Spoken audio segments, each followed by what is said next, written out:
Oke, kita lihat soal modul 1 bagian B nomor 5. Muatan positif Q sebesar 7,81 pikokulom yang menyebar merata di sepanjang batang non-konduktor dengan panjang L 14,5 cm gambar 7.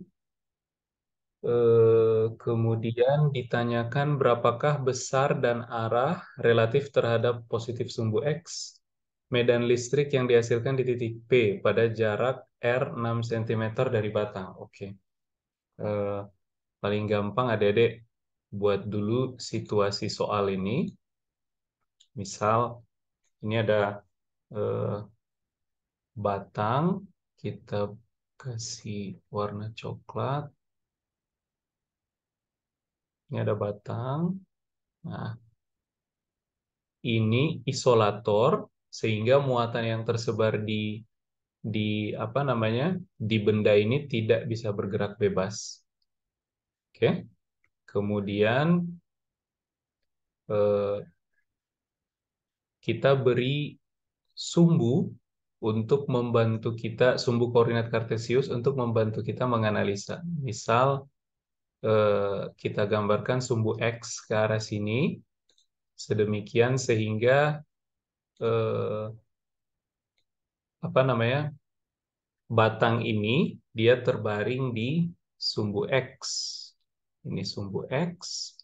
Kemudian eh, sumbu Y-nya di sini. Misal kita gambar eh, sebentar, titik yang ditinjau. Oke, nggak ada keterangan lebih detail. Adik-adik bisa pilih sembarang posisi titiknya, tapi kita coba ambil di bagian tengah. Nah, kita ambil di sepanjang garis ini. Ini adalah titik yang ditinjau atau titik P. Oke. Kemudian garis yang menghubungkan titik P dengan batang secara tegak lurus yang ini, dia membagi batang menjadi dua bagian yang sama panjang. Jadi kita asumsikan titik P ini tepat di sebuah garis tegak lurus terhadap batang dan membagi batang ini menjadi dua bagian yang sama panjang. Oke. Kemudian garis yang ini kita asumsikan sejajar dengan sumbu Y. Oke. Nah, kemudian di batang ini terdapat total muatan positif dan dia tersebar merata di batang tersebut. Nah, eh, karena dia tersebar merata, jadi adik-adik bisa langsung tulis kalau begitu rapat muatan di batang ini itu adalah total muatan yang ada di batang dibagi dengan panjangnya. Nah, sekarang kita coba hitung berapa medan listrik di titik P. Nah, seperti biasa, adik-adik start dengan memperhatikan dulu kontribusi medan listrik oleh sebuah segmen kecil yang panjangnya adalah DL. Oke? Dan karena batang ini terbaring di sepanjang sumbu X, maka adik-adik tahu bahwa DL ini kita bisa tulis juga sebagai DX. Kemudian di segmen kecil ini, terdapat sejumlah muatan sebesar dq dan adik-adik bisa tulis dia sebagai lambda dl atau lambda dx. Oke? Nah, kemudian kita akan gunakan kembali eh, formula yang biasa kita gunakan. Ingat, medan listrik di titik P yang disumbangkan oleh satu part kecil ini, dia sama dengan 1/4 pi epsilon 0 dq per R kuadrat R topi. Nah, sekarang kita perlu menentukan vektor R. Vektor R tentu saja adalah vektor yang ini, diukur dari sumber menuju ke titik P. Jadi kita gambarkan panahnya. berasal dari sumber menuju ke titik P. Ini adalah vektor R. Oke, sampai sini adik-adik bisa ikuti dulu? Sampai sini bisa diikuti? Bisa, Kak. Ya. Nah, sekarang kita coba tentukan vektor R ini dari vektor-vektor yang diketahui. Apa saja vektor-vektor yang diketahui? Pertama ada vektor ini. Kita gambarkan sebagai vektor yang warna kuning. Vektor yang warna kuning ini kita ukur dari titik 0 atau pusat sistem koordinat Kartesius 2 dimensi. Kemudian kita beri nama vektor ini sebagai vektor apa misalkan eh, eh, vektor R, oke? Magnitudnya adalah R, arahnya ke atau biar nggak redundant menggunakan R berkali-kali, kita kasih nama aja YP, vektor YP, dia ada di posisi YP di arah Y topi, oke? Kemudian satu vektor lagi yaitu vektor yang menggambarkan posisi dari elemen yang sedang kita tinjau diukur dari pusat koordinat. Oke, vektor ini kita kasih nama sebagai vektor X. Oke, dia menyatakan posisi elemen yang ditinjau diukur dari pusat koordinat. Dan ini adalah X topi. Oke, nah dari tiga vektor ini, adik-adik kemudian bisa bangun hubungan penjumlahan vektor, yaitu X vektor plus R vektor sama dengan YP vektor. Oke. Kemudian berikutnya, R vektor itu sama dengan YP vektor min X vektor. Sekalian kita ulangi eh, konsep yang udah kita pelajari di kelas. YP sendiri diberikan oleh YP Y topi kurangi X X topi. Nah, karena ketiga vektor ini membentuk segitiga siku-siku, adik-adik bisa langsung tebak kalau magnitud dari vektor R ini itu adalah akar YP kuadrat plus X kuadrat. Oke?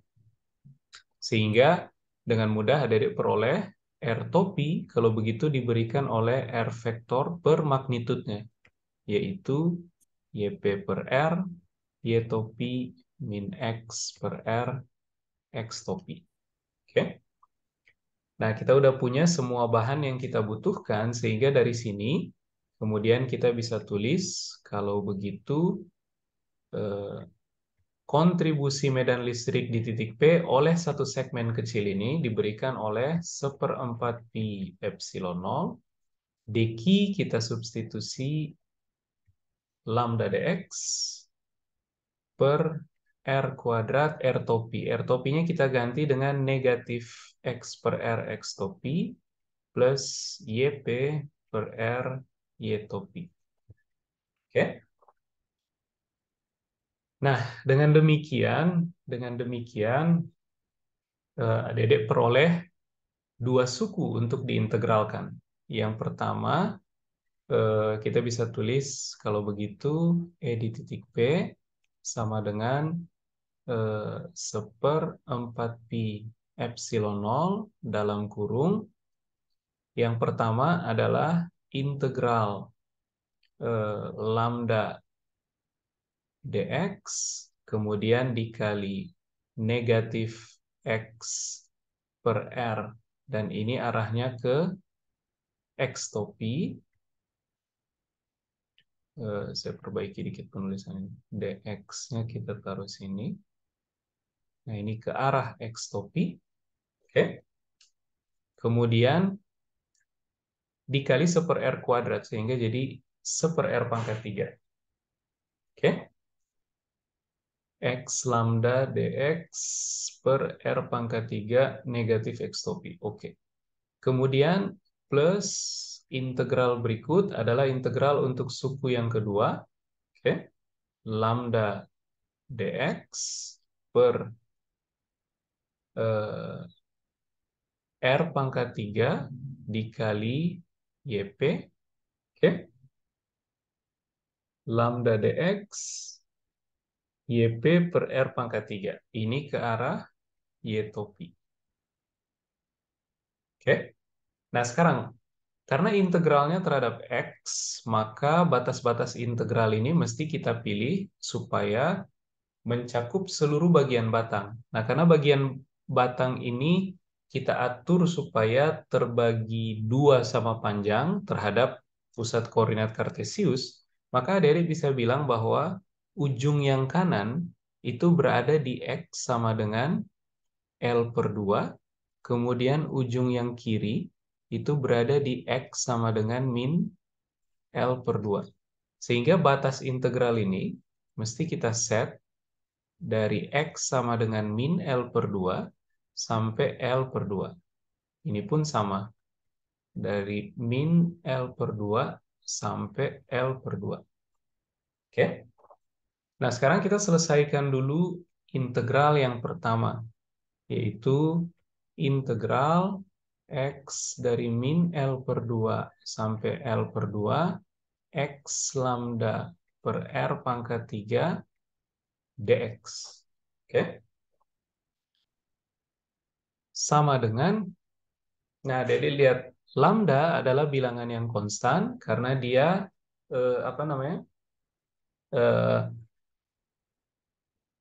harus menggambarkan sebaran yang homogen, sehingga lambda ini nilainya adalah berupa konstanta. Jadi dia adik bisa keluarkan dari integral.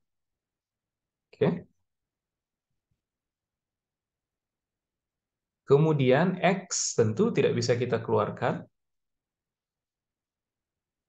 Sementara R pangkat 3 itu adalah, kalau adik masih ingat, YP kuadrat plus X kuadrat akar. Jadi R pangkat 3 itu bisa kita tuliskan sebagai X kuadrat plus YP kuadrat pangkat 3 per 2. Oke. Sekarang kita perlu menyelesaikan integral ini, maka kita gunakan permisalan. Ini saya geser dulu dikit. Nah, kita gunakan sebuah permisalan. Misal, adik-adik lihat di penyebut itu ada X kuadrat di dalam kurung. Oke. Sementara di pembilang ada X dx. Jadi saya bisa bikin U.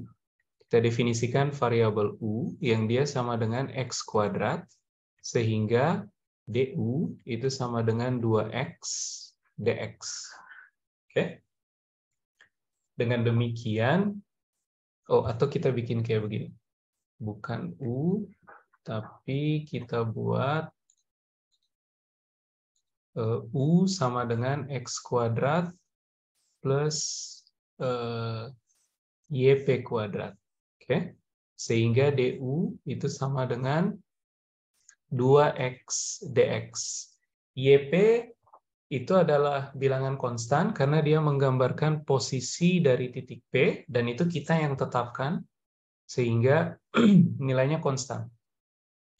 Nah, kemudian kita substitusikan permisalan ini ke integral yang mau kita selesaikan. Lambda integral X dx kita ganti dengan setengah DU. DU per 2. Kemudian di penyebut itu ada X kuadrat plus YP kuadrat pangkat 3 per 2. Jadi kita tulis sebagai U pangkat 3 per 2.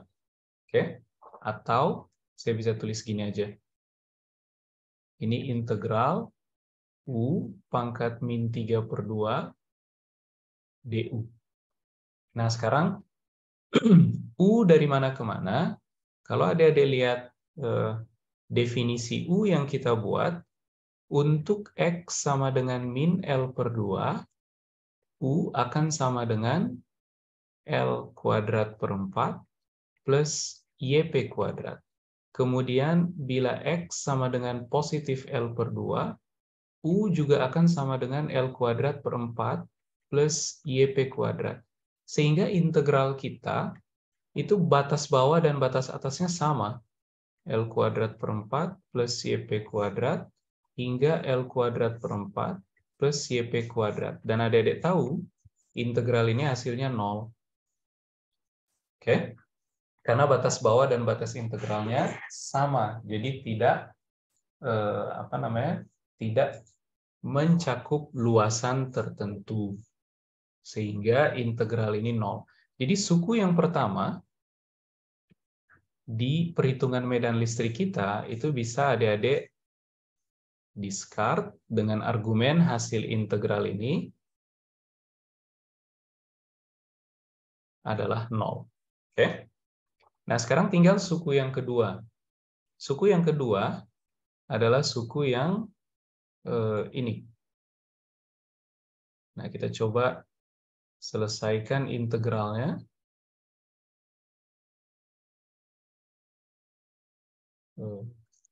Copy. Kita paste di sebelah sini. Nah, kita coba selesaikan integral yang ini. Ini sama dengan, nah, jadi lihat lambda dan YP adalah konstanta, jadi kita bisa keluarkan mereka dari integral, sehingga yang kita integralkan cuman R pangkat 3, seper R pangkat 3, atau adik-adik bisa tulis dia sebagai X kuadrat plus YP kuadrat pangkat min 3/2 dx. Oke? Atau saya tulis gini aja. Seper dx per X kuadrat plus YP kuadrat pangkat 3/2. Nah, kita mesti melakukan permisalan yang berbeda karena di pembilang sekarang nggak ada X seperti di suku pertama yang kita integralkan. Nah, maka kita gunakan trik kayak begini adik-adik. Ini sama dengan lambda YP dikali integral dx. Kemudian adik-adik lihat, saya keluarkan YP kuadrat dari dalam kurung. YP kuadrat kalau saya keluarkan, nanti dia ketemu pangkat 3/2. Sehingga jadi seper YP pangkat 3. Jadi di luar sini ada pembagi YP pangkat 3. Kemudian di dalam kurung itu tinggal X kuadrat plus YP kuadrat plus 1 pangkat 3/2. Integral ini dari min L/2 sampai L/2. Oke. Kemudian adik-adik lihat X kuadrat plus YP kuadrat, boleh saya tulis kayak begini aja.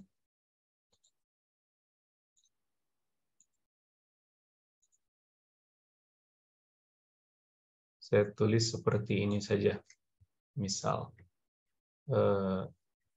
dalam kurung lagi, X per YP kuadrat.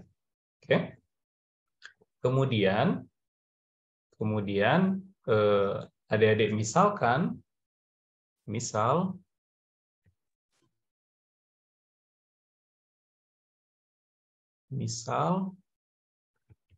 X per YP itu sama dengan tangen theta.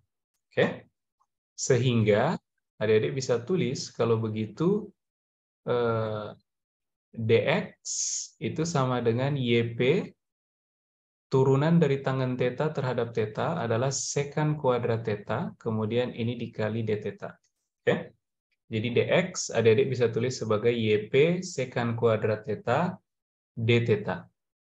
Kemudian sebelum saya lanjut, adik-adik lihat waktu kita membuat permisalan ini X per YP sama dengan tangen theta. Maka kalau kita gambar di sini X per YP sama dengan tangen theta. Theta itu adalah sudut yang ini. Oke? Kalau adik-adik ingat, tadi permisalan yang kita buat tangen theta sama dengan X per YP. Jadi theta ini adalah sudut yang menghadap ke X dan sampingnya adalah YP. Oke? Sehingga theta adalah seperti yang saya gambarkan ini. Nah, sekarang adik-adik lihat, kalau begitu kita substitusikan permisalan ini ke integral kita. Ini saya duplikat dulu page ini, Kita udah sampai di bagian bawah page. Kita bikin page baru. Oke. Nah, bagian yang ini kita sudah tidak butuhkan lagi. Ini kita hapus saja. Delete. Kemudian bagian yang ini kita geser ke atas.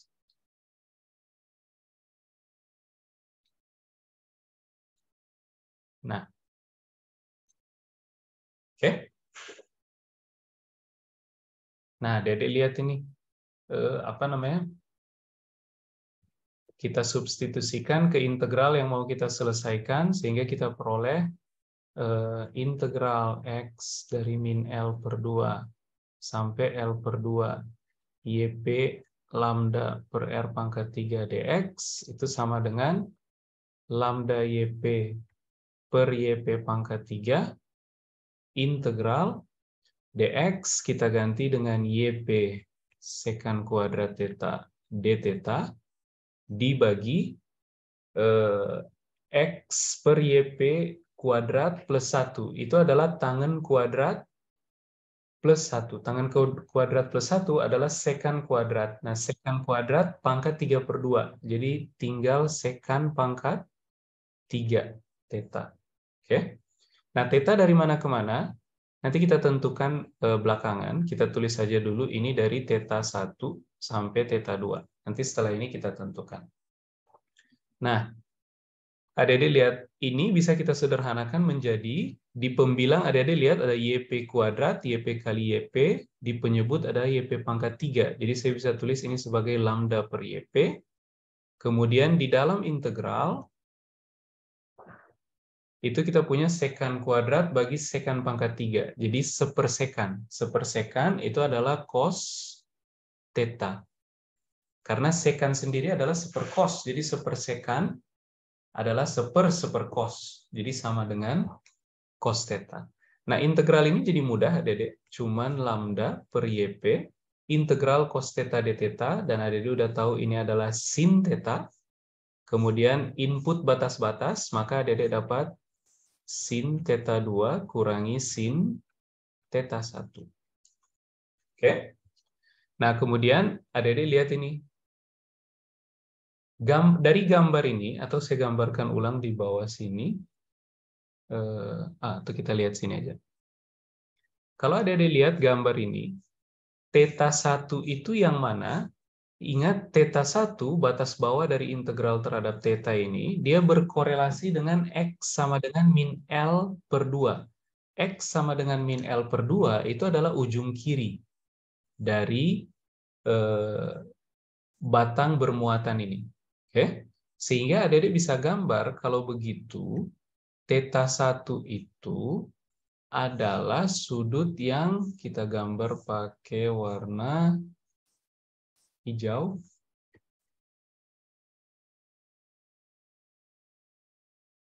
Theta 1 itu adalah sudut yang ini. Ini adalah theta 1. Oke? Sementara theta 2 yang mana? Ingat theta 2 berkorelasi dengan X sama dengan L per 2. Jadi kalau kita tarik garis dari titik P menuju ujung kanan batang, maka theta 2 adalah sudut yang ini. Ini adalah theta 2. Oke? Nah, sehingga dari sini adik-adik bisa menuliskan bahwa tangen theta 2 itu adalah min L per 2 dibagi YP. Sementara, kok tangen theta 2? Tangen theta 1 itu sama dengan min L per 2 dibagi YP. Sementara tangen theta 2 itu sama dengan L per 2 per YP. Oke? Gitu kira-kira.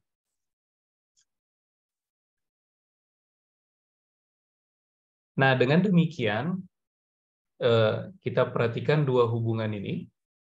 Tangen theta 1, saya tuliskan ulang sini. Tangen theta 1 itu sama dengan min L per 2 per YP. Tapi yang kita butuhkan adalah sin theta 1. Maka adik-adik bisa lihat dari gambar ini, sin theta 1 itu adalah depan, depannya adalah min L per 2, sementara sisi miringnya itu adalah YP kuadrat plus L per 2 kuadrat, atau L kuadrat per 4. Oke? Sehingga saya bisa tulis, kalau begitu, ini kita hapus saja. Kalau begitu, sin theta 1 itu sama dengan depannya adalah min L per 2, oke? Dibagi miring, oke? Depannya adalah min L per 2, dibagi sisi miring. Sisi miring adalah L kuadrat per 4 ditambah YP kuadrat, oke? Kemudian gimana dengan sin theta 2? Sin theta 2 itu adalah positif L per 2 dibagi L kuadrat per 4 tambah YP kuadrat. Nah, kalau kita substitusikan, maka kita peroleh, kalau begitu, integral X dari min L per 2 sampai L per 2, YP lambda per R pangkat 3 dx, ini integral yang mau kita selesaikan, dia sama dengan lambda per YP dalam kurung sin theta 2 L per 2 dibagi L kuadrat per 4 plus YP kuadrat dikurangi min L per 2 per L kuadrat per 4 plus YP kuadrat. Oke? Nah, adik-adik lihat. Min L per 2 dengan negatif itu jadi positif, sehingga adik-adik bisa tulis ini sebagai penjumlahan saja, tapi suku yang ini diganti. Ini penjumlahan, ini L per 2, dan ini adalah penjumlahan dua suku yang sama. Jadi adik-adik bisa tulis saja ini sebagai 2 kali, kan ya? Jadi ini kita hapus. Kita ganti ini dengan 2 kali. Kita ganti ini dengan 2 kali. Nah, 2 kali L per 2, ya L, kan ya? Sehingga ini bisa saya tulis saja sebagai L. Oke? Nah, sehingga kalau kita kembali ke integral kita yang ini, atau kita buka page baru lagi, ini kita duplikat.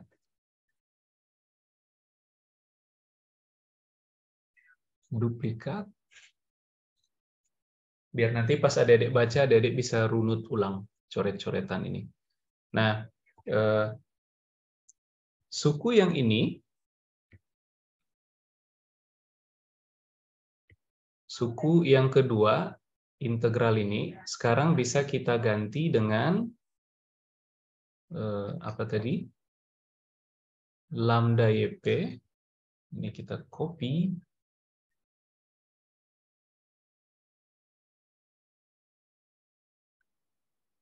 Kemudian kita paste di sini. Nah, oke. Kemudian yang bawah ini sudah tidak kita perlukan lagi. Jadi kita hapus saja. Tapi dia masih ada di page sebelumnya. Jadi kalau adik-adik mau baca ulang, adik-adik bisa runut satu-satu. Oke. Nah, sehingga integral kita jadi seperti ini. Oke. Nah, kemudian kalau kita teruskan, maka kita peroleh, kalau begitu, medan listrik di titik P, medan listrik di titik P sama dengan 1/4 pi epsilon 0 dikali suku yang kedua saja, karena suku yang pertama 0. Jadi lambda per YP, oke? Lambda per YP, lambdanya sendiri bisa adik-adik ganti dengan Q total dibagi L, oke? Sehingga lambda per YP itu adalah Q per LYP, oke? kemudian dikali dengan L per L kuadrat per 4 plus YP kuadrat. Oke. Pangkat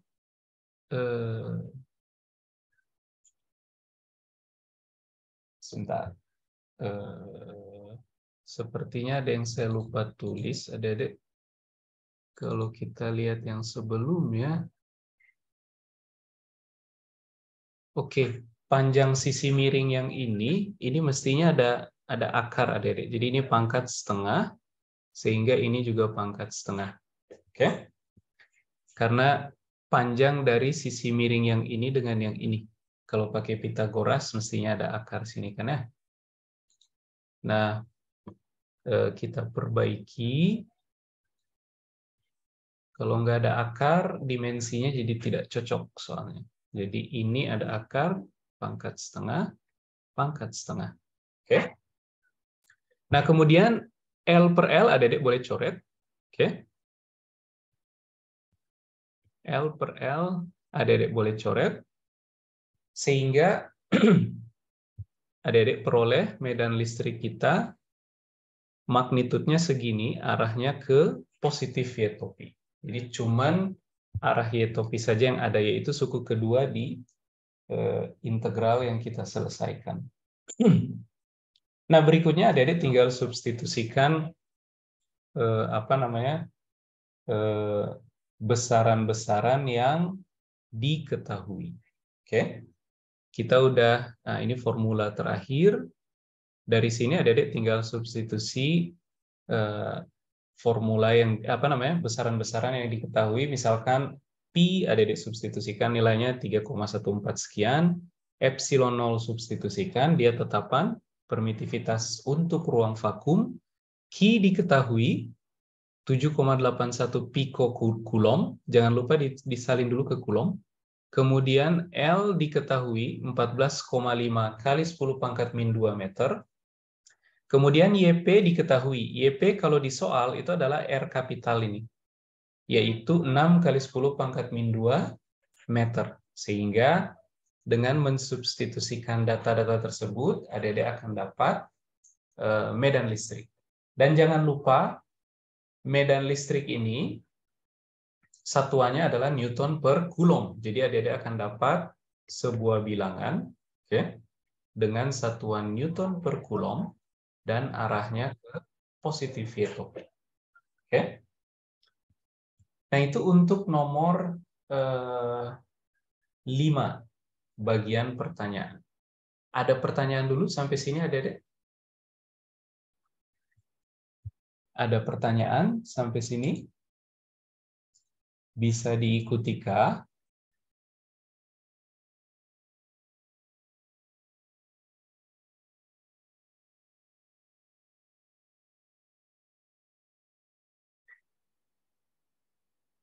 Sampai sini bisa dipahami, adik-adik? Bisa, Pak. Oke. Oke.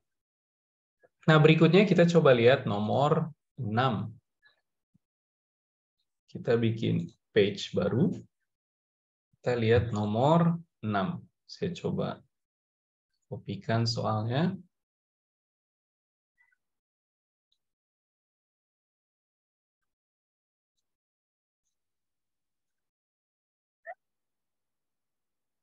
Nah, ini dia.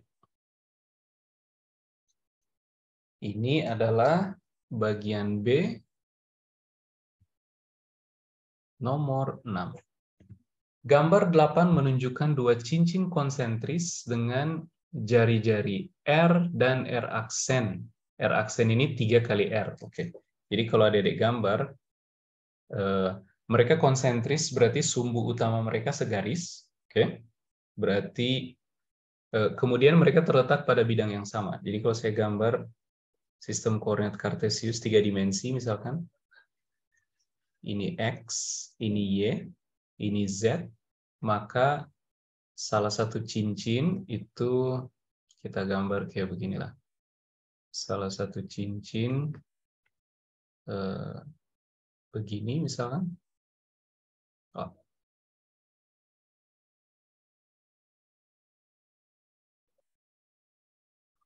Nah,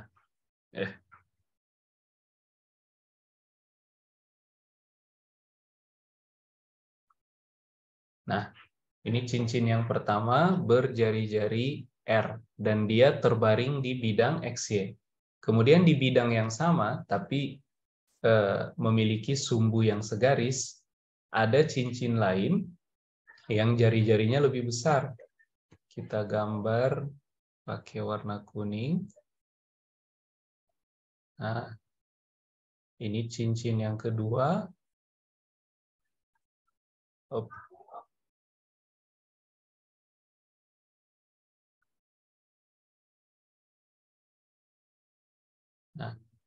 Nah, yang ini jari-jarinya adalah 3R. Oke? 3R. Kemudian adik-adik ditanya, ada sebuah titik P terletak di sumbu Z yang merupakan pusat cincin, oke? Pada jarak D sama dengan 2R, oke. Jadi ada titik P di sini, di sepanjang sumbu Z, dan dia berjarak 2R diukur dari pusat cincin. Jadi kalau posisinya titik P kita gambarkan pakai vektor yang warna hijau ini, ya.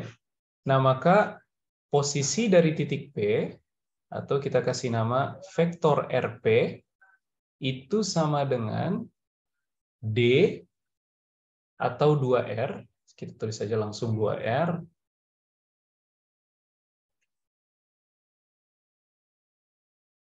dua R ke arah Z topi. Oke. Ini adalah posisi dari titik P. Oke. Cincin yang lebih kecil memiliki muatan yang terdistribusi secara merata, yaitu positif Q. Oke. Jadi cincin yang lebih kecil yang berjari-jari R, itu total muatannya adalah positif Q. Tentukanlah muatan yang terdistribusi secara merata pada cincin yang lebih besar dalam Q, nyatakan jawabannya dalam Q, jika medan listrik di titik P adalah 0. Oke? Nah, untuk menjawab ini, adik-adik perlu mereview lagi medan listrik oleh sebaran muatan berbentuk cincin. Oke? Nah, kita ulang penurunannya biar adik-adik makin paham. Kita coba tentukan dulu medan listrik oleh satu buah cincin. Kita tentukan formula umumnya. Titik yang ditinjau di sini. Kemudian adik-adik punya cincin seperti ini. Oke? Dengan jari-jari R misalkan. Jari-jarinya kita kasih nama R cincin. Oke? Nah, bagaimana cara menentukan medan listriknya? Seperti biasa, adik-adik ambil sebuah elemen. Oke? Elemen ini panjangnya adalah DL. Kemudian di elemen kecil ini terdapat muatan sebesar dq, dan dia adik-adik bisa tentukan dengan lambda DL. Oke? Nah, DL ini adik-adik adalah panjang dari sebuah busur di lingkaran ini, atau dia bagian dari keliling. Sehingga adik-adik bisa tentukan dia, kalau adik-adik punya lingkaran kayak begini, dengan jari-jari RC misalkan, kalau ada sudut sebesar d theta, maka panjang lengkungan ini itu adalah, misalkan kita kasih nama dia DL. DL ini adalah RC dikali d theta. Oke? Menghitung panjang busur lingkaran. Nah, sehingga dq ini adik-adik bisa tulis juga sebagai lambda RC d theta. RC adalah jari-jari cincin. Oke? Nah, berikutnya kita gunakan lagi formula yang biasa kita gunakan. medan listrik di titik P itu sama dengan 1/4 pi epsilon 0 dq, dq-nya kita ganti dengan lambda RC d theta per R kuadrat R topi. Nah, kita perlu tentukan R. Lagi-lagi ingat adik-adik, R diukur dari sumber menuju ke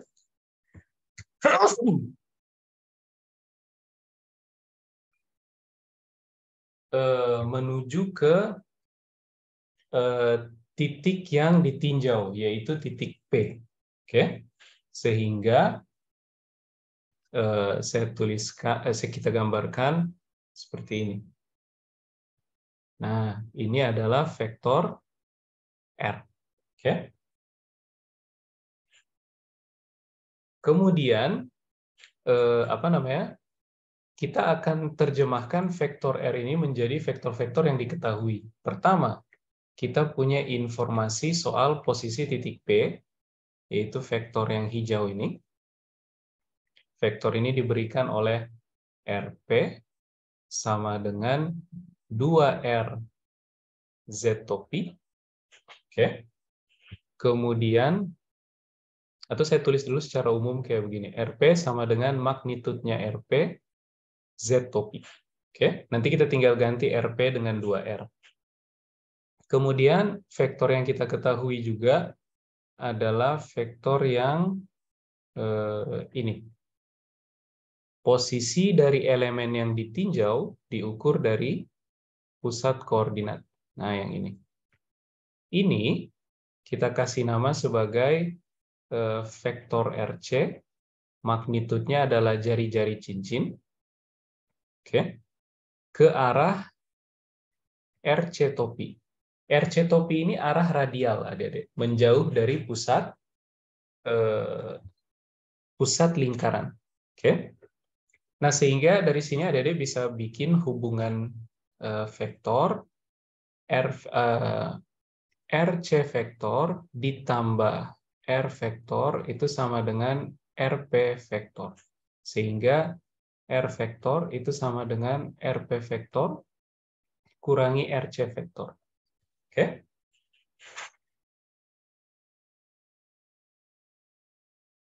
Nah, dengan demikian adik-adik bisa tulis kalau begitu DEP ini oleh satu cincin saja itu sama dengan, atau saya tulis ya, 1/4 pi epsilon 0 lambda RC d theta dibagi R kuadrat. R kuadrat ini adalah magnitud dari vektor R. Magnitud dari ingat vektor R-nya sendiri adalah RP Z topi min RC topi. Nah, sehingga vektor R itu sama dengan, jadi lihat, vektor RC dengan vektor RP itu membentuk sudut pi per 2. Oke? Sehingga ketiga vektor ini, adik-adik bisa hubungkan panjang mereka masing-masing dengan Pitagoras. Sehingga R adik-adik bisa tulis sebagai akar dari RP kuadrat plus RC kuadrat. Oke. Nah, sehingga R topi adik-adik bisa tulis sebagai RP per R Z topi min RC per R RC topi. Nah, sehingga kita peroleh ini sama dengan ini R kuadrat di penyebut, kemudian R topi itu kita ganti dengan RP per R Z topi min RC per R RC topi. Oke? Atau adik-adik bisa tulis ini lebih sederhana, sama dengan 1/4 pi epsilon 0 lambda RC d theta per R pangkat 3, oke, dalam kurung RP Z topi min RC topi. Nah, seperti yang kita lakukan sebelumnya, ini terbagi lagi. Ini menjadi dua suku yang akan kita integralkan masing-masing.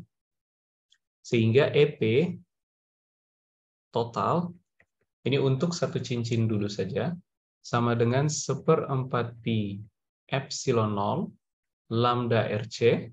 Lambda dan RC adalah bilangan yang konstan, RC adalah jari-jari cincin, dan dia tetap. Lambda adalah sebaran di cincin, dan kasus kita itu terkait dengan sebaran muatan yang homogen, jadi lambda nilainya konstan. Oke? Dalam kurung, nah integral yang pertama itu adalah RP d theta z topi per R pangkat 3. Nah, integral terhadap theta, adik-adik lihat, supaya mencakup seluruh bagian cincin, maka theta harus dari 0 sampai 2pi. Mengapa? Karena theta kita ukur dari sumbu X. Ini theta, sehingga supaya mencakup semua bagian cincin, theta mesti dari 0 sampai 2pi. Oke? Sehingga adik-adik bisa tulis kalau begitu theta sama dengan 0 sampai 2pi. Kurang, suku kedua juga integral theta dari 0 sampai 2pi. Oke. RC per R pangkat 3 dikali RC R topi. Sehingga RC-nya jadi, lambda RC udah kita keluarkan. Jadi integral yang ini cuma RC per R pangkat 3 d theta RC topi. Oke? Balas kurung. Nah, ini ada dua integral yang mau kita selesaikan, adik-adik. Oke? Yang pertama, integral dari 0 sampai 2pi, RP per R pangkat 3 d theta ke arah Z topi, dikurangi integral yang kedua, yaitu integral dari theta 0 sampai 2pi, RC d theta per R pangkat 3 RC topi. Nah, seperti biasa, selesaikan integralnya satu-satu. Integral theta dari 0 sampai 2pi, yang integral yang pertama kita selesaikan dulu. RP d theta Z topi per R pangkat 3. Nah, RP, adik-adik, itu adalah posisi dari titik P, diukur dari pusat cincin.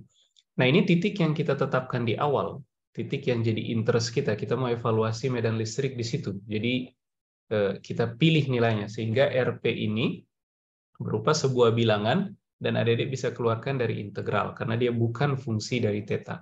Sehingga integral ini bisa kita tulis sebagai RP. Oke, kita keluarkan RP dari integral. Kemudian berikutnya,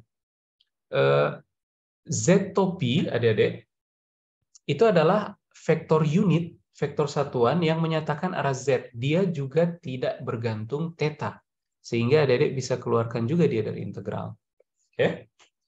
Kemudian R pangkat 3, oke, kalau adik-adik perhatikan, R ini sendiri itu adalah jarak tiap elemen di cincin, oke, menuju ke titik P. Dan karena cincin ini berupa lingkaran, pusatnya dilalui oleh sumbu Z, maka R ini itu juga bilangan yang sama. Jadi adik-adik mau tinjau elemen DL ini, atau tinjau elemen DL yang berbeda, ada di sini misalkan. Nah, di sini. Elemen yang ini juga memiliki jarak R menuju titik P. Jadi, semua elemen di cincin ini jaraknya sama. Oke? Menuju titik P. Sehingga besar dari vektor R itu juga tidak bergantung pada theta. Dan kalau adik-adik ingat, panjang dari vektor R itu adalah akar RP kuadrat plus RC kuadrat. RC konstan, RP juga adalah bilangan yang kita tetapkan. Sehingga magnitud dari vektor R juga bisa kita keluarkan dari integral. Sehingga ini ada pembagi R pangkat 3. Yang tersisa itu tinggal ini. Nah, ini mudah integralnya, adik-adik. yaitu theta, tinggal substitusi batas-batas. Sehingga kita peroleh ini RP Z topi per R pangkat 3 kali 2pi. Oke. Nah, berikutnya integral yang kedua. Integral yang kedua adalah integral yang ini.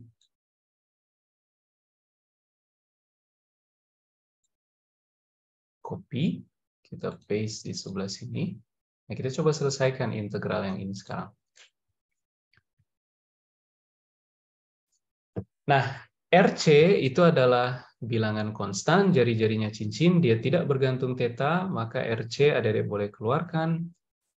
Begitupun dengan R pangkat 3, dengan argumen yang sama dengan sebelumnya, tapi RC topi itu tidak boleh adik-adik keluarkan dari integral. Mengapa? Adik-adik perhatikan, theta itu kita ukur dari sumbu X. Maka untuk elemen DL yang kita gambarkan di sini, arah vektor RC topinya itu ke arah sini, kan ya? Ini arah RC topi. Tapi kalau kita tinjau elemen yang lain, misalkan elemen yang ada di sini. Nah, di sini. Ini elemen yang berbeda. Arah vektor RC-nya itu adalah ke arah sini, adik-adik. Ini adalah arah RC topi. Jadi adik-adik lihat, RC topi ini adalah vektor satuan yang dia bergantung pada theta. Di theta yang berbeda, RC topi juga akan berbeda. Oke? Nah, sehingga kita nggak boleh keluarkan RC topi dari integral. Oke? Karena RC topi adalah fungsi theta. Maka kita tetap tuliskan RC topi di dalam integral. Mengapa? RC topi itu adalah sebuah fungsi yang bergantung pada theta. Nah, sekarang kita coba tentukan bagaimana kebergantungan RC topi terhadap theta. Nah, kalau adik-adik lihat cincin kita dari sumbu Z, adik-adik lihat dari atas, maka yang akan kelihatan cuman bidang X, Y saja. Kira-kira begini, ini X, ini Y, kemudian ini cincinnya. Cincin berjari-jari RC. Nah, kalau adik-adik tinjau sebuah titik di cincin ini, oke, kemudian dia membentuk sudut theta terhadap sumbu X, maka posisi horizontalnya, posisi X-nya, itu bisa kita tulis sebagai panjang yang ini, itu adalah RC cos theta. Sementara posisi dia di sumbu Y adalah panjang yang ini, kan ya? Ini kita bisa tulis sebagai RC sin theta. Sehingga posisi dari titik ini atau RC vektor itu sama dengan RC cos theta tapi ke arah X topi ditambah RC sin theta ke arah Y topi. Sehingga RC topi itu sama dengan RC vektor dibagi panjangnya. Panjangnya adalah RC. Maka adik-adik dapat ini sama dengan cos theta X topi plus sin theta Y topi. Nah, adik-adik lihat RC topi itu adalah fungsi theta. Kalau kita nyatakan sebagai kombinasi linear dari X topi dan Y topi. Ada cos theta dan ada sin theta. Sehingga integral yang ini bisa saya tulis sebagai RC per R pangkat 3, integral theta dari 0 sampai 2pi, dalam kurung cos theta X topi plus sin theta Y topi. D theta. Oke? Atau kita beri dalam kurung kayak begini.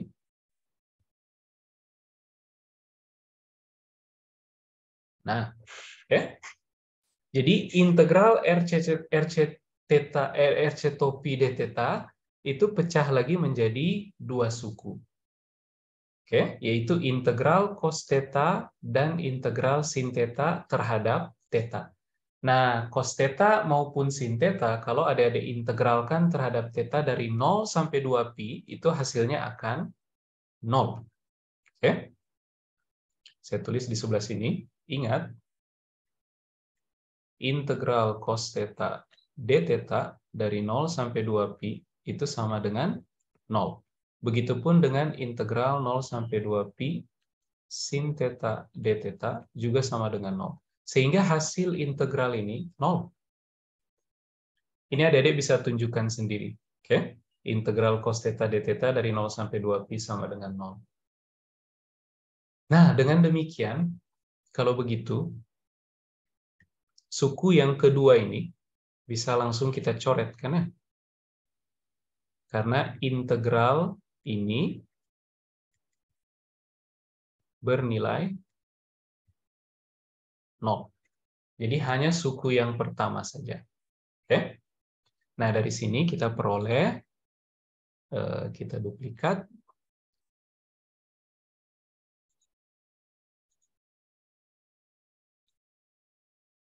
Nah, dari sini kita peroleh kalau suku yang ini, adik-adik, integral yang pertama ini,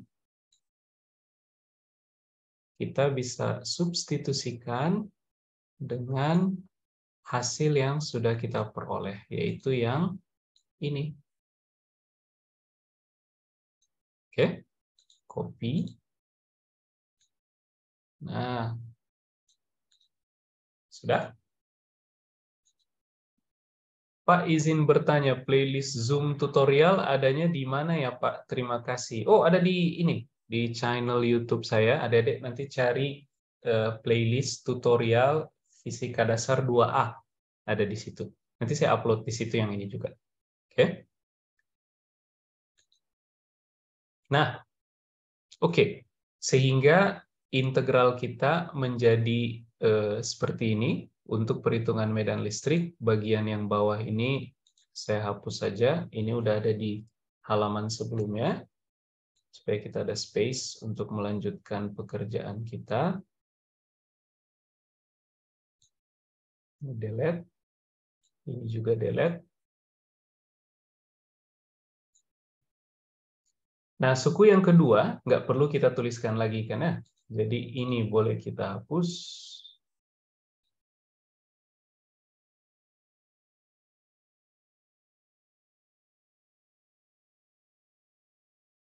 Nah,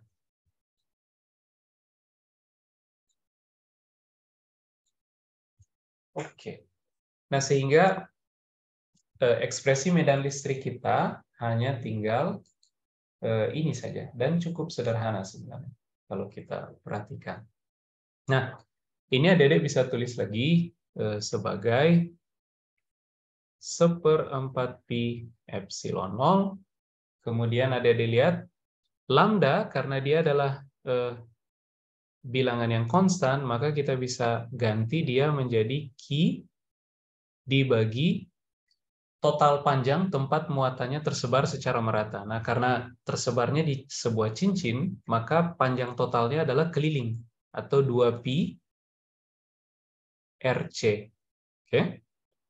Kemudian dikali RC, kali RP Z-topi per R pangkat 3. R pangkat 3 adalah akar RP kuadrat plus RC kuadrat. Sorry.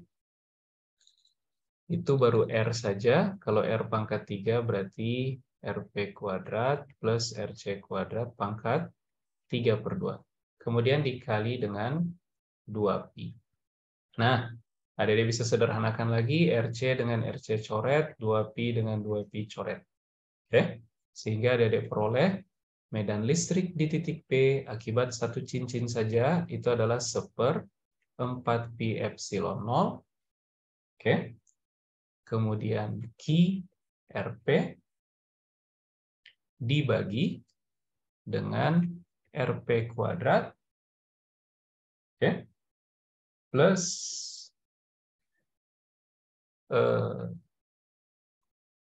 RC kuadrat pangkat 3/2 ke arah Z topi saja. Oke? Nah, kita gunakan formula ini untuk menghitung kontribusi medan listrik oleh kedua cincin tadi. Jadi ini adalah formula untuk menghitung medan listrik di titik P oleh sebuah sebaran muatan berbentuk cincin berjari-jari RC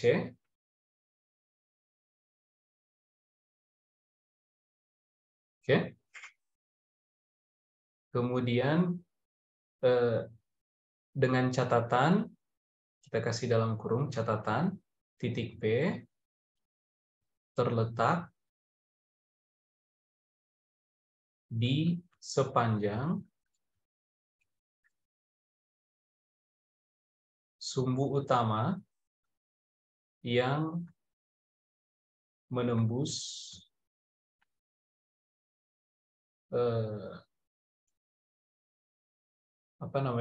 pusat cincin dan tegak lurus bidang tempat cincin tersebut terletak. Tegak lurus bidang cincin. Oke. Nah, sekarang kita mau coba hitung oleh dua cincin. Kalau kita kasih nama ini cincin 1, yang coklat ini cincin 1, yang ini cincin 1, kemudian yang ini cincin 2, maka medan listrik oleh cincin 1 kita kasih nama E di P oleh cincin 1 itu sama dengan 1/4 pi epsilon 0 Q. Q itu adalah muatan di cincin 1 dan muatan di cincin 1 adalah plus Q kapital. Jadi ini kita ganti saja dengan Q kapital. Kemudian dikali RP. RP itu adalah posisi dari titik P diukur dari pusat cincin dan jarak ini adalah 2R.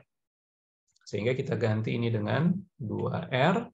Oke, RP kita ganti dengan 2R dibagi RP kuadrat jadi 4R kuadrat plus R cincin 1. R cincin 1 adalah R.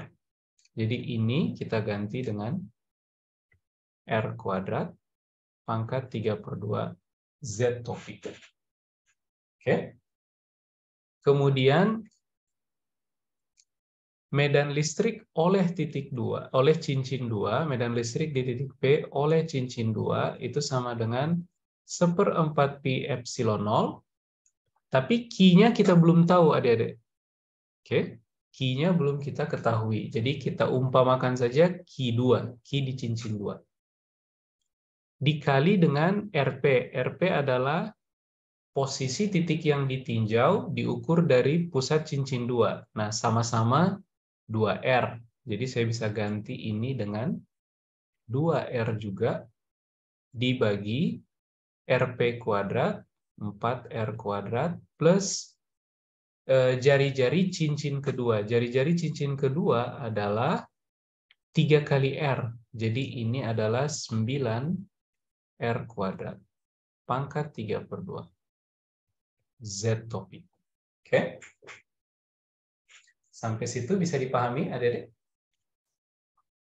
Nah, kita ingin medan listrik di titik P adalah 0. Berarti EP1 ditambah EP2.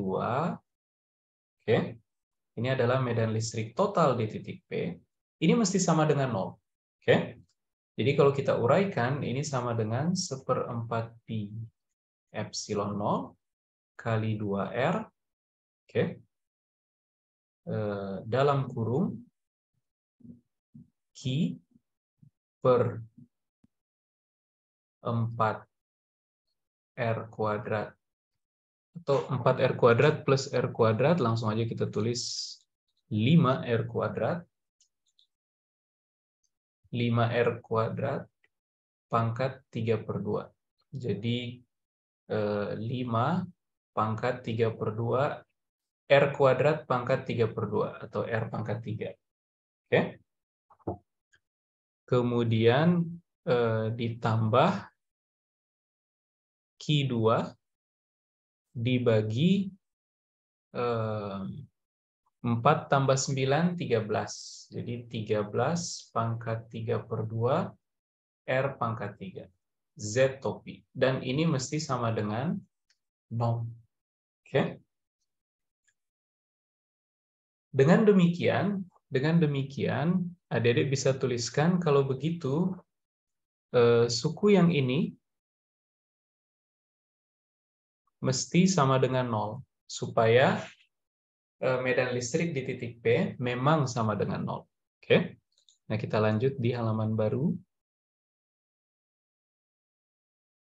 Ini saya duplikat lagi. Oke. Ini kemudian kita hapus yang sudah tidak diperlukan lagi.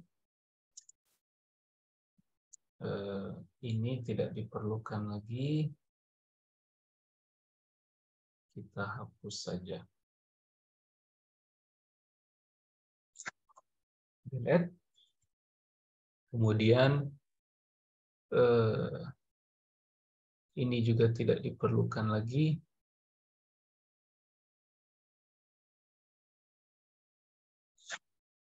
Delete. Nah, sisanya kita naikkan ke atas. Oke. Nah, sekarang kita punya space untuk menulis lanjutannya. Nah, Dede lihat Q per 5 pangkat 3/2 R pangkat 3 plus Q2 per 13 pangkat 3/2 R pangkat 3 mesti sama dengan 0. Sehingga saya bisa tulis Q per 5 pangkat 3/2 R pangkat 3 mesti sama dengan negatif Q2 per 13 pangkat 3/2 R pangkat 3. Oke. Nah, R pangkat 3 di kedua ruas bisa kita coret karena mereka bukan bilangan yang bernilai 0. Oke. Sehingga dari sini adik-adik peroleh dengan demikian Q2 itu mesti sama dengan negatif Q dikali 13 per 5 pangkat 3/2. Oke. Nah, adik-adik lihat karena Q positif, Q2 mesti negatif. Oke. Jadi kalau adik-adik lihat ini, besar dari muatan Q2 itu lebih dari besar muatan di cincin 1, tapi tandanya berbeda. Di cincin 2 tandanya mesti negatif, supaya medan listrik di titik P bernilai 0. Nah, sehingga kita peroleh.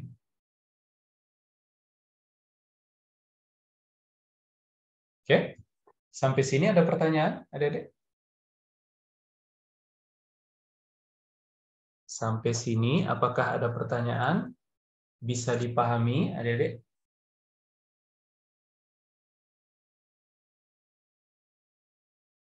Bisa dipahami? Bisa, Pak. Bisa, Pak. Saya. Kalau belum ada pertanyaan, kita lanjutkan ke nomor berikutnya. Oke, kita lanjut ke nomor berikutnya. Kita buka page baru. Kemudian saya kopikan nomor berikutnya, yaitu nomor 7.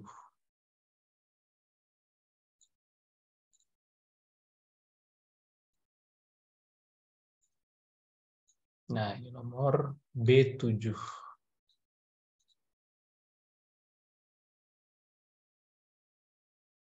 Tadi B6 kan ya? Coba cek. Oh iya betul. Tadi B6, sekarang B7. Sebuah lingkaran berjari-jari R sama dengan 1,8 cm.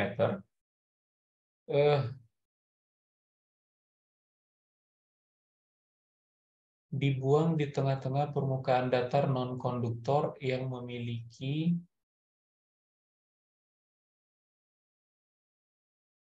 muatan seragam. Oh, oke. Sebentar.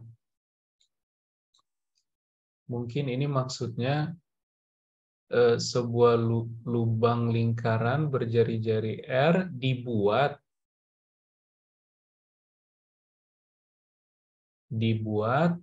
di tengah-tengah permukaan datar non-konduktor yang memiliki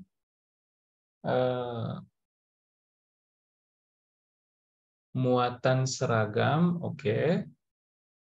Ini mungkin maksudnya rapat muatan seragam sigma 4,5 pikokulom per meter persegi. Tentukanlah medan listrik di titik P pada Z 2,56 cm. Ini saya coba buatkan gambarnya. Gambarnya kurang lebih kayak begini. Adik-adik punya pelat. Pelat ini non-conducting dan dia bermuatan. Oke. Tapi di bagian tengahnya itu ada lubang. Nah, lubang ini berjari-jari R. Oke. Misal kita buat ini sumbu Z. Sumbu Z melalui titik tengah lubang ini. Nah, ini adalah sumbu Z. Kemudian titik P ada di sini. Oke. Kemudian di batang ini itu terdapat sebaran muatan homogen sebesar sigma sama dengan 4,5 pikokulom per meter persegi. Kemudian radius lubang tersebut, radius lubang ini itu sama dengan 1,8 cm, sorry. 1,8 cm. Kemudian kita akan menentukan titik medan listrik di titik P. Titik P ini pada jarak 2,56 cm. Jadi dari sini ke sini. Nah, ini panjangnya adalah 2,56 cm. Nah, kita mau tentukan berapa medan listrik di titik P. Oke. Nah, Dede lihat ini ada plat, kemudian ada dilubangi, kan ya?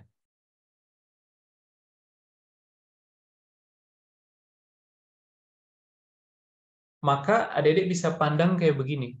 Medan listrik di titik P, medan listrik di titik P, itu bisa kita hitung dari medan listrik oleh plat tanpa lubang, dikurangi dengan medan listrik oleh sebuah piringan berjari-jari R, tapi dengan muatan negatif.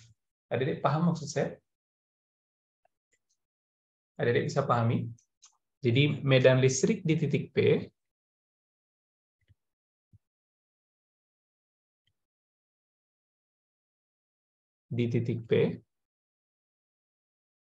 dapat kita hitung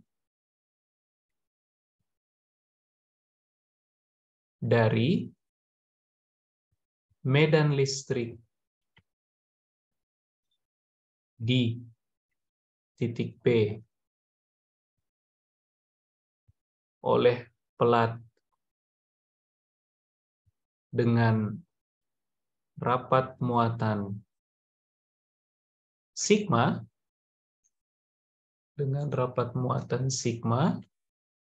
tanpa lubang. Oke. Kemudian dikurangi dengan medan listrik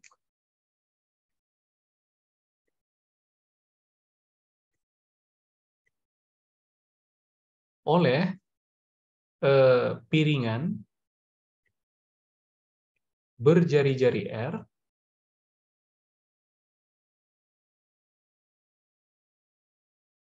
dengan rapat muatan sigma. Oke. Sampai sini adik-adik bisa paham?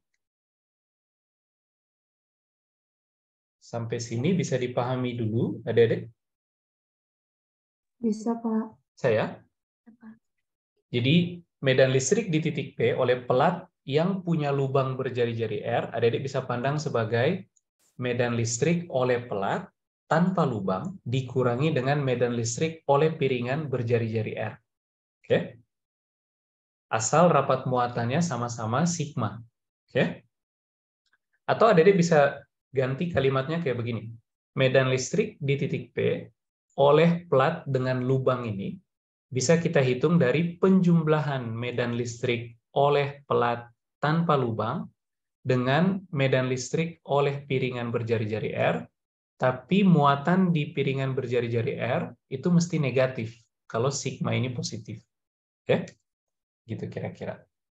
Nah, bila kita asumsikan pelat ini sangat besar, bila kita asumsikan pelat ini sangat besar, atau kita menggunakan pendekatan infinite plate, tapi saya kasih tanda kutip karena di kehidupan sehari-hari adik-adik nggak punya ini kan ya, nggak punya plat yang ukurannya infinite. Yang ada itu plat yang ukurannya besar, misalkan ukuran sisinya itu sangat besar dibandingkan dengan jarak dari pelat menuju titik yang ditinjau. Itu maksudnya infinite dalam tanda kutip. Oke?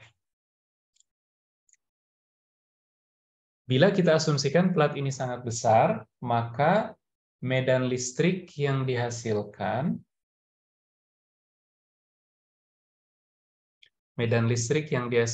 oleh plat tanpa lubang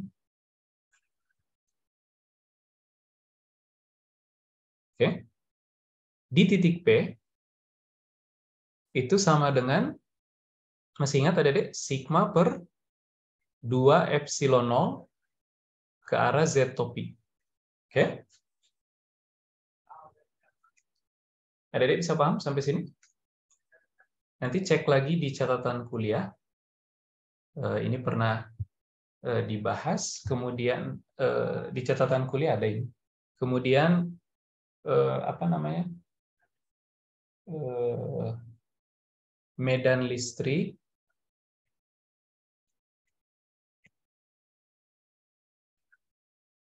oleh piringan berjari-jari R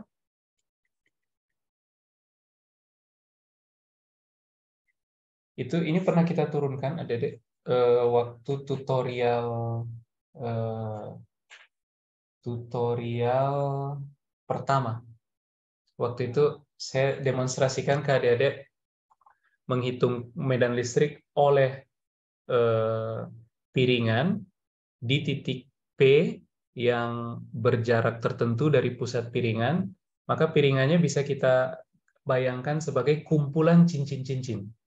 Nah, kita kan udah punya formula untuk menghitung medan listrik oleh sebuah cincin. Jadi kita jumlahkan lagi medan listrik oleh kumpulan cincin-cincin, mulai dari cincin berjari-jari 0 sampai cincin berjari-jari tertentu. Maka kita peroleh medan listrik oleh piringan. Nah, kalau adik-adik masih ingat, medan listrik oleh piringan berjari-jari R dengan rapat muatan sigma, itu dia diberikan oleh E piringan itu sama dengan sigma per 2 epsilon 0 dalam kurung 1 min Z per akar Z kuadrat plus R kuadrat. Arahnya juga ke Z topi. Oke? Nah, maka medan listrik di titik P, maka medan listrik di titik P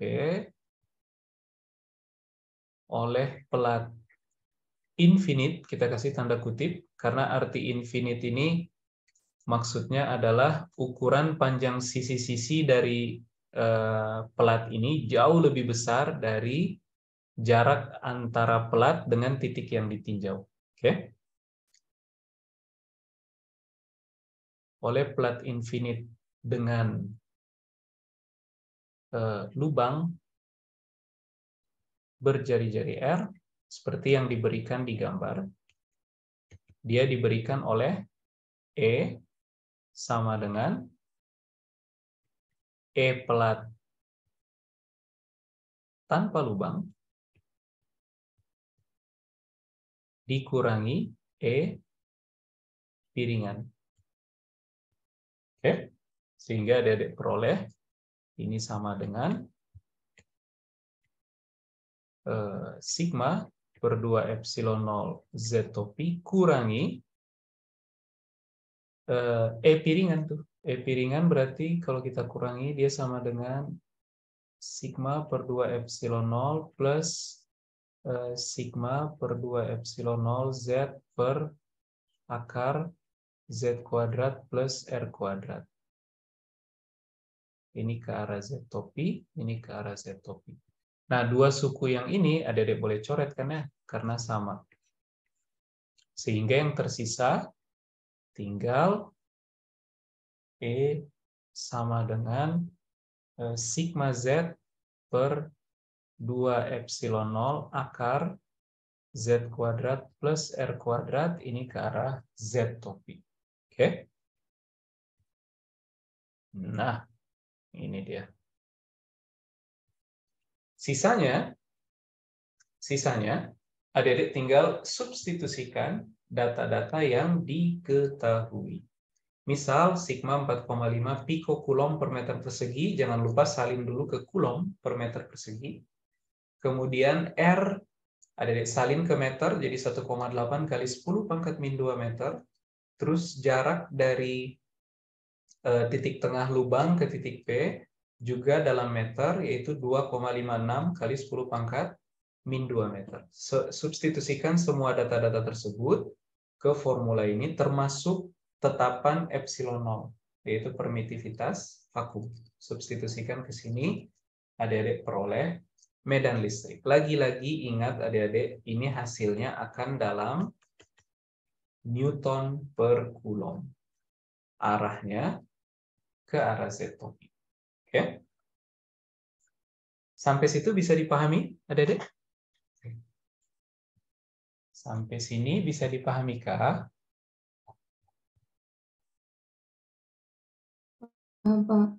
Paham ya?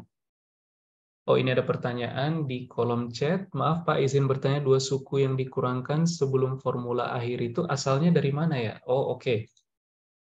Adik-adik lihat, medan listrik oleh piringan itu dia terdiri dari dua suku ini kan ya? Sigma per 2 epsilon 0 ke arah Z topi kurangi sigma Z per 2 epsilon 0 akar Z kuadrat plus R kuadrat ke arah Z topi. Nah, ini adalah dua suku yang ini. Tapi adik-adik ingat, karena ada negatif ini kan ya, sehingga suku yang pertama ini jadi negatif, suku yang kedua jadi positif, jadi min plus. Oke? Sehingga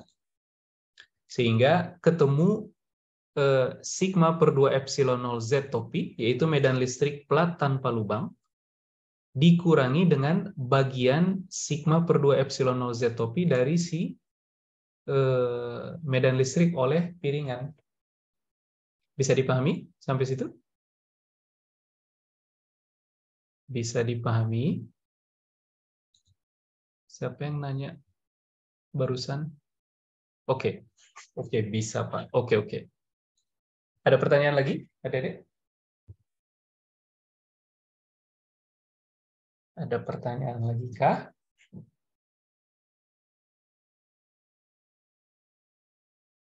Belum?